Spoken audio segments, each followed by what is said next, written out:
Knowing when to replace your tires is extremely important, especially in wet and snowy weather.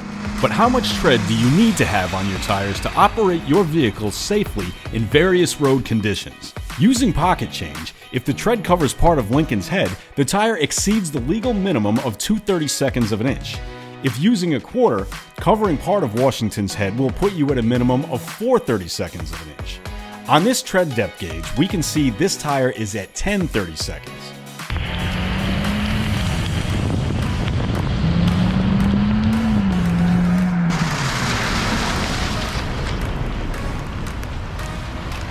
Now let's see how the bare minimum of 2/32 will stop the same vehicle at the same speed in the same road conditions.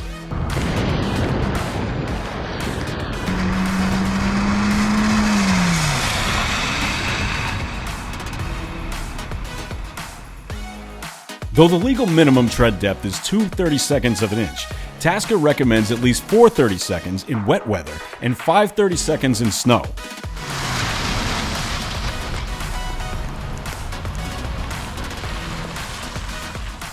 Visit Tasca.com anytime to schedule a service appointment. And remember, at Tasca, you will be satisfied.